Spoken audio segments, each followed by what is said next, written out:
ఎన్నికల ముందు వైఎస్ఆర్సీపీకి జగన్మోహన్ రెడ్డికి అంతా తామై వ్యవహరించినటువంటి సజ్జల రామకృష్ణారెడ్డిని అలాగే ధనుంజయ రెడ్డిని ఎన్నికల తరువాత జగన్మోహన్ రెడ్డి దూరం పెట్టారని, వారి స్థానాల్లో ఎవరిని తీసుకోకుండా జగన్మోహన్ రెడ్డి అన్నీ తానై వ్యవహరించేటువంటి నిర్ణయానికి వచ్చారని, అటువంటి సంకేతాలే ఇప్పుడు వైసీపీ శ్రేణులకు కూడా ఆయన పంపించాడు అనేటువంటి వార్తలు సోషల్ మీడియాలో చక్కర్లు కొడుతున్న నేపథ్యంలో వైఎస్ఆర్సీపీలో ఏం జరుగుతుంది, వైసీపీ లోగుట్టు ఏంటి అనేది మనం విశ్లేషణ చేసుకునేటువంటి ప్రయత్నం చేద్దాం. ప్రస్తుతం మనతో పాటు ఉన్నారు ప్రముఖ రాజకీయ విశ్లేషకులు, ప్రముఖ సీనియర్ జర్నలిస్ట్ సిఎస్ రావు గారు. సార్తో మాట్లాడు.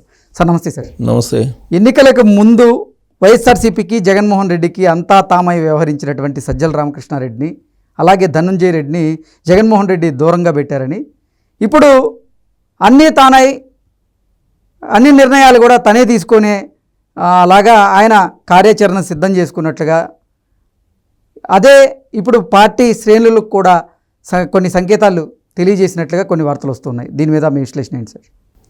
ఇప్పుడు ఓడిపోయిన తర్వాత చాలామంది చెప్పేది ఏంటంటే ఈ ఓటమి జగన్మోహన్ రెడ్డిది కాదు, జగన్మోహన్ రెడ్డి చుట్టూ ఉండేటువంటి కోటరీ చేసినటువంటి తప్పులు, ఆ కారణంగానే జగన్మోహన్ రెడ్డి ఓడిపోయారు అనేటువంటి ఒక అభిప్రాయాన్ని వైఎస్ఆర్ కాంగ్రెస్ పార్టీలో ఉండేటువంటి మెజారిటీ లీడర్లు వ్యక్తం చేస్తున్నారు. ఆ రోజున జరిగింది కూడా ఇప్పుడు వీళ్ళు వ్యక్తం చేస్తున్నటువంటి విధంగానే జరిగింది. జగన్మోహన్ రెడ్డి కలవాలంటే కనుక అక్కడ ధనుంజయ రెడ్డి, అప్పిరెడ్డి, తర్వాత సజ్జల రామకృష్ణారెడ్డి, వీళ్ళు ముగ్గురు ఉన్నారు. ఈ ముగ్గురిని దాటుకుంటే తప్ప జగన్మోహన్ రెడ్డిని కలిసేటువంటి అవకాశం లేదు. వీళ్ళున్నంత వరకు వీళ్ళ ముగ్గురు దగ్గర నుంచే వెనక్కి రావాల్సి వస్తుంది అనేటువంటిది అప్పుడు లీడర్లో ఉన్నటువంటి అభిప్రాయం కూడా. ఏ సందర్భంలో ఈ అభిప్రాయం వ్యక్తం చేశారంటే, మొట్టమొదటిసారిగా ఈయన ఎమ్మెల్యేల గ్రాఫ్ బాగలేదని చెప్పి అందరినీ రమ్మని చెప్పినప్పుడు తాడేపల్లికి చాలామందిని, దాదాపు 80-90 మందిని రమ్మన్నప్పుడు వాళ్ళు నిజంగానే జగన్మోహన్ రెడ్డిని కలవడానికి రమ్మన్నారు, జగన్మోహన్ రెడ్డితో 1-to-1 కూర్చొని మాట్లాడే అవకాశం ఉంది అని చెప్పి వెళ్ళారు. వెళ్ళినప్పుడు ఏం చేశారు, అక్కడ రివ్యూ ఎవరితో చేశారు, ధనుంజయ రెడ్డి అని సజ్జల రామకృష్ణారెడ్డి తోటి రివ్యూ చేసుకొని ధనుంజయ రెడ్డి నుంచి వెనక్కి రావడం అనేది జరిగింది. అది వైఎస్ఆర్ కాంగ్రెస్ పార్టీ వాళ్ళు ఎవరినైనా చెప్తారు.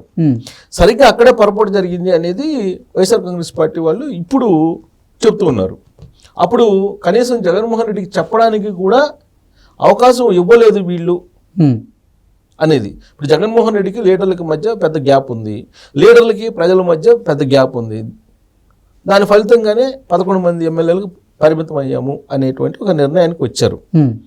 ఎందుకు గ్యాప్ ఉంది జగన్మోహన్ రెడ్డికి లీడర్లకి మధ్య? ఒక తడికల్లాగా వీళ్ళున్నారు, సజ్జల రామకృష్ణారెడ్డి, ధనుంజయ రెడ్డి అనేది వైఎస్ఆర్ కాంగ్రెస్ పార్టీ వాళ్ళు ఇప్పుడు మాజీ మంత్రి, ఆయన మాజీ మంత్రులు చెప్తున్నారు. ఆల్రెడీ ఇంటర్వ్యూలు చేశావు కదా నారాయణ స్వామి, ఆయన కూడా చెబుతున్నాడు. అలాగే మిగతా లీడర్లు కూడా చెప్తున్నారు. నేను చేసిన ధర్మశ్రీ, ఆయన కూడా చెప్తున్నాడు, కర్ణం ధర్మశ్రీ, ఇలాంటి వాళ్ళు అందరూ చెప్తున్నారు ఈ మాట. అలాగే ఇప్పుడు ఎమ్మెల్యేలకి ప్రజలకి మధ్య కూడా ఒక అగాధం ఉంది. ఈ అగాధం ఎందుకు ఏర్పడింది అని అంటే వాలంటీర్ల కారణంగా అగాధం ఏర్పడింది అని అంటారు. అంటే ప్రజలకి జగన్మోహన్ రెడ్డికి మధ్య 2 అగాధాలు ఉన్నాయి. ఈ 2 అగాధాలు పార్టీని ముంచేశాయి ఎన్నికల్లో అనేటువంటి ఒక నిర్ధారణకి వచ్చారు. వచ్చి ఇప్పుడిప్పుడే పేరు నాని లాంటి వాళ్ళు వీళ్ళందరూ బయటకు వచ్చి చెప్తున్నారు, జగన్మోహన్ రెడ్డి మంచోడే, జగన్మోహన్ రెడ్డి సంక్షేమ కార్యక్రమాలను అద్భుతంగా నిర్వహించాడు, డైరెక్ట్గా బటన్ నొక్కి వాళ్ళ అకౌంట్లోకి వేశారు, ఏ రోజు కూడా మిస్ కాకుండా చేతికి అందించాడు, కరోనా సమయంలో కూడా ఆయన అందరికీ నిత్యావసరాలన్నీ ఇంటికి చేర్చారు. కాబట్టి ప్రజలు జగన్మోహన్ రెడ్డి పక్షాన ఉన్నారు కాబట్టి 40% ఓట్ బ్యాంక్ వచ్చింది. ఈ 10%, 15% ఇప్పుడు గ్యాప్ సుమారుగా, ఈ 15% ఓటు బ్యాంకు పోవడానికి కారణం ఏంటంటే ఈ అగాధాలు 2. దానికి ప్రధాన కారణం ఈ కోటరీ, చుట్టూరు ఉండేటువంటి కోటరీ రాంగ్ రూట్ పట్టించింది జగన్మోహన్ రెడ్డిని అనేది ఇప్పుడు చెబుతున్నారు. సహజంగా ఏ పార్టీలైనా జరిగేది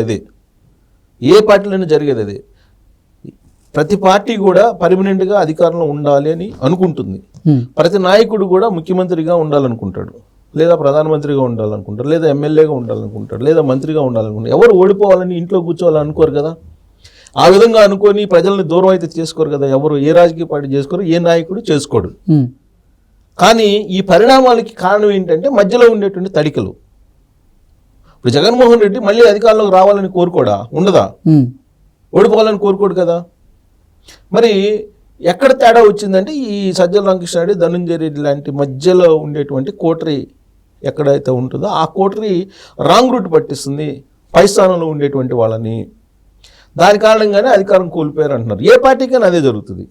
ఇప్పుడు తెలుగుదేశం పార్టీ వచ్చింది, తెలుగుదేశం పార్టీలో పవర్ బ్రోకర్స్ తయారవుతారు. మళ్ళీ ఒక కోటరీ ఉంటుంది. ఇప్పుడు ఆ కోటరీ మాట విని వీళ్ళు ఏం చేస్తారు? ఆ కోటరీ మాటని రాంగ్ రూట్ పడతారు. ఆ కోటరీ ఏంటి? వాళ్ళకి ఏం కావాలో అది చెప్తారు, లేదా పై స్థానంలో ఉండే వాళ్ళకి ఏం నచ్చితే అది చెప్తారు. దాని కారణంగా ఏమవుతుంది? లింక్ అనేది దిగిపోద్ది, లీడర్లతో లింక్ దిగిపోద్ది, ఫలితంగా ప్రజలతో లింక్ దిగిపోద్ది. అల్టిమేట్గా ఏమైంది? అధికారం కోల్పోవాల్సి వస్తుంది.